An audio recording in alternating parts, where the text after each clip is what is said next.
Woo! I brought some moisturizer today, some nice eye cream, some nice sunblock, and I am also being stalked.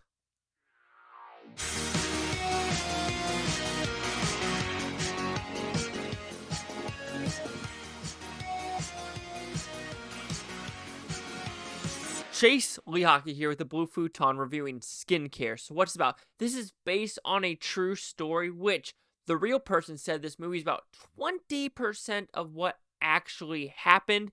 And there's a documentary coming out to tell the actual true story. So just be forewarned, I'm actually intrigued on the skincare doc that's going to come out to tell the true story. But anyway, what's about? Pretty simple premise. This is based in 2013. And Elizabeth Banks' character plays this skincare specialist, if you want to put it that way, and she thinks she's getting stalked by a competitor across the street. Now, shenanigans is going to sue. Basically, who is this life coach come in? Who is this mechanic she always knows? Is she about to go after the wrong person? So, did I like this film? I thought this was a very, very quick pace, hour and a half movie with some great acting by Pullman's son. I forgot his first name, so that's 100% my fault. Like I said, Elizabeth Banks is Nathan Fillion as well. Great acting, and it has some great comedic elements overall. I believe the director is the same person who wrote the movie as well, so that was actually some good dynamics there where you kind of felt that what he wanted to say, because there were some good cat and mouse moments in this game, and a lot of whodunit, like, oh shit, that's happening. However, a lot of the whodunit, you kind of see who it was from a mile away. Like, no joke. Like, after a while, you're like, okay, there's no reason why this person's in it, and it makes no sense for it to be that person because it's just way too obvious. So, of course, it's got to be this next person. Of course, it was that next person. So, that was one of the flaws. But even though I say that's a flaw of the writing, it is still very fast-paced to get from point A to point B to point C, because it really is a very quick movie. The look of the movie is really good. You really get to the nitty-gritty of what Elizabeth Banks' character is, what her style is, what her house is, and everything like that. So I really did like each character, what they brought. Like Nathan Fillion, the sleazy reporter that's willing to do anything. Of course, Elizabeth Banks, who's also pretty sleazy. The competitor, who I want to say is sleazy, but at a point, he is sleazy. The life coach guy, pretty sleazy. So overall, sleazy characters through in and throughout. So if you like those kind of sleazy type of movies, this is for you. The problem with all these sleazy characters, though, they are dumb as fucking rocks. I mean, there is so many moments where like, just go this path. Why do you keep going down this path? This path is bad. This path is bad.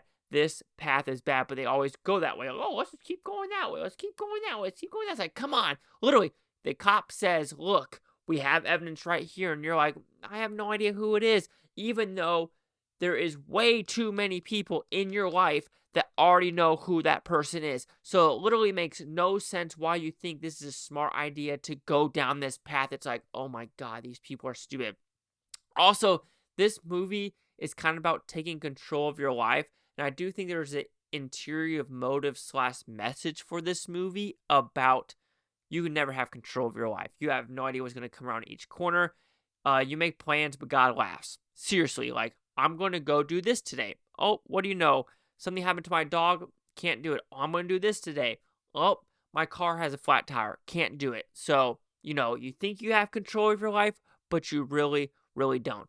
I'll say one thing that's good about this movie. It isn't like no bullshit with the gun, right? Like, she goes into the gun store, and the guy's like, oh, you'll get the gun in 10 days. Which, when I bought a gun in California, it was 3 weeks. This was during all the riots in 2020 and 2020. Was it? Yeah, 2020. All the riots were happening. I was like, I need to go get a gun. So I drove to the nearest one.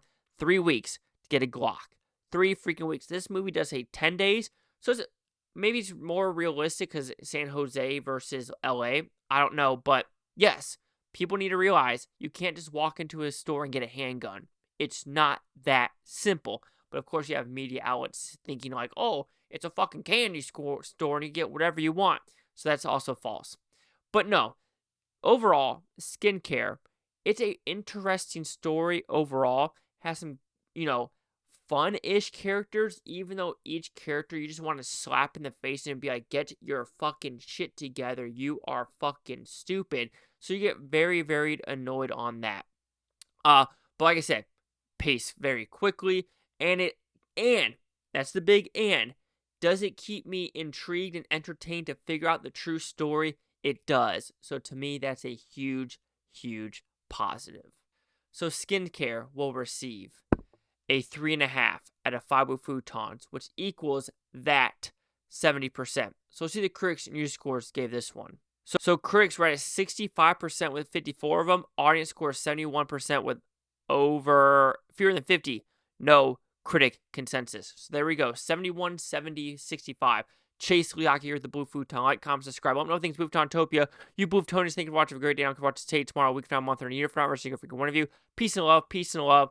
And what type of moisturizer do you use?